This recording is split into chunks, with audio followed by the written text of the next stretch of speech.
Soul Simmers, my name is Dorothy Jeswick and welcome back to my channel. Today we're building a tiny home in Oasis Springs on the Raffia Quinta lot. It's a 20 by 15 lot and we're going to make a 2-bedroom, 1-bathroom tiny home. As you can see, we have the layout of our house already done. I'm just going to start by decorating the exterior. I don't know if I like these windows where they're at currently, so I'm going to change them later on. I ended up putting the shower right where that window is, so it just kind of like blocks it out, so I moved it to a different side of the building. I'm also going to try and stick to the style of Oasis Springs. Like the house across from the house that we're building from kind of has this very similar layout and roof line, so that's kind of what I'm trying to go for in this build. Only tiny. I don't know if you guys noticed, but I did get a new headset for recording, so if it's too loud, just let me know and I'll try to adjust it. They're the Logitech G432s and I really like them. They're pretty comfortable as far as like the ones that I had before. The headset I had before like didn't even cover my ears. It just kind of like sat on my ears and it was really uncomfortable to try and record for significant periods of time. So hopefully this will allow me to put out longer videos because my headset's not crushing my ears. I did try to make this house a little bit on a budget. It's about 36,000 simoleons by the time I get through with it. So it's not like too expensive, but it should still be relatively affordable for your Sims after playing for a little while. Or you could just do Motherlode or free real estate and be able to afford it that way. Remember, it's not cheating if it's in the game. I think I might end up using this house for my next generation of the Legacy Challenge that I just started, which will be coming out tomorrow. I have the next episode already recorded, and after I get done filming this video, I'm going to go do the voiceover for that one. And I'll plan on having it out like first thing tomorrow morning. We're getting into the build right now though. I've got the kitchen already done. I used the Home Chef Hustle appliances and Dream Home Decorator cabinets just to match the tile on the wall. We're really going for like a purple vibe in this house. I really like the pastel shades of purple that we have in this game because like some of the base game stuff is like fuchsia and I don't like that. It's like too purple and I like this kind of muted tone from the pastel pop kit.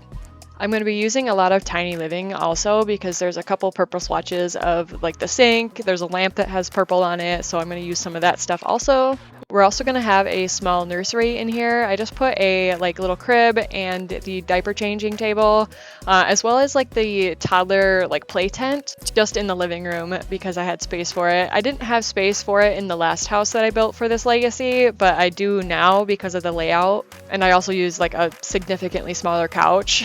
Because I'm trying to go for like the single parent kind of legacy, so we don't need like a full-size bed. So these tiny homes are like perfect because we don't have a lot of space to begin with. And having like infants and toddlers on a like tiny home lot is so helpful because they gain their milestones like so fast. I just love a good tiny home if I'm being completely honest. I don't like playing in like larger houses or even houses that have like a second floor. It's just super annoying. I'm always losing my Sims, but that doesn't happen when I'm doing tiny homes or like 1-story homes. I also think I'm going to try to go for the single parent legacy. Like everyone in my legacy has to be a single parent. And that could change later on. We could always find a Sim that we like really enjoy hanging out with and want to keep him or her in our household. It really depends on the Sim that we find for our next generation to marry. I do think it would be interesting to have like some community involvement, maybe making like families that I can place in the world or other Sims that I could potentially have be part of the family. But if that's something you're interested in, please upload your Sims or families to the gallery under the hashtag #DarthLegacy. And I will also like credit whoever made the family and show them in an episode. Or potentially just build a house for them like I do right now. I always make a tester sim to test my houses before I put them on the gallery. And it's mostly to just thank you all for being involved and following me and watching my videos because I really do appreciate it. And it's just my way of doing something in return. Plus, I love to see all your guys' Sims. Like some people are so good at Create a Sim and I'm not really that great at it. I usually just like randomize my outfits or use like the styled looks. And I know that there's a lot of people in the community who are just like really, really good at cast. So I'm calling out to you all.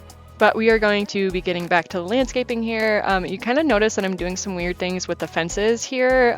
If you place a fence, it sometimes counts as a room and tiles, and this is a 64 tile tiny home, and I didn't want to add any more. But the way around that is to like place the fence somewhere else and then just move it into where you need it to be, and then it doesn't somehow count that as a room. I don't really know what's up with that. I really wish that the fences wouldn't automatically count as a room in general because it's not a room. I don't know if that's like a glitch or something, but it does get really annoying when you're doing tiny homes and you have to like constantly just like fix the tile count. But as far as the landscaping goes, I did keep it pretty simple, just using these like little square bushes in the front of the house and some aloe plants and then like the lollipop topiary. I think they fit really well here in Oasis Springs, so I try to use them as much as I can when I do builds here. I just think they look really good in the desert. But we're going to be moving on to the backyard here. I realize now that I think I forgot to put a trash can in the backyard. I know I put one inside, but I'm pretty sure I forgot to put one outside. So that's my bad. I'm pretty sure that's like the first time on my channel that I've forgotten a trash can. It's usually one of the first things that I place when I'm outside, and I just didn't with this one. Oh well, I'll go place it before I put it on the gallery so that you guys don't have to do that.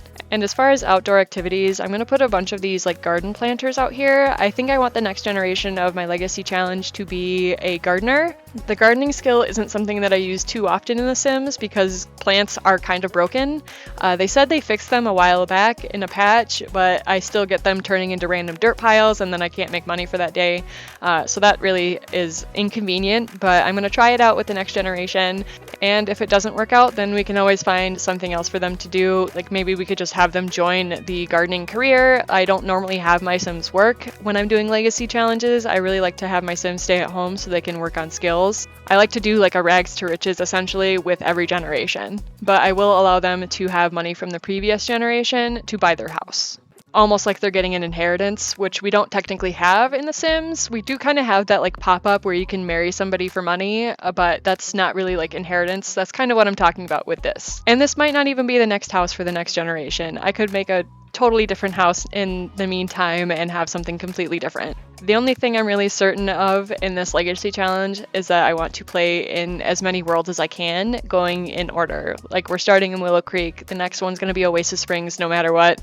Then we'll go to Newcrest and so on and so forth. Although we'll probably skip Magnolia Promenade because there's really not much going on there. So we'll just go from Newcrest to Windenburg. Magnolia Promenade is just like a throwaway neighborhood for me because I never go there for the retail shops at all. Like they just don't appeal to me, and I feel like it's often like a forgotten neighborhood, which is fine. Like there's only 4 lots in it. It came with an entire expansion pack and we only got 4 lots, and that's like really sad.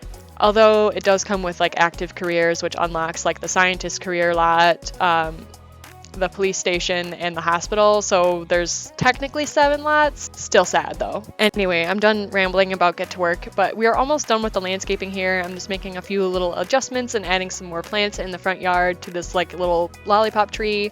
And the last thing I did for this build was add in some terrain paint and then a couple of lot traits. We have the fast internet, great soil, and homey lot traits. It just really helps with your gardening and programming and anything with the computer skills.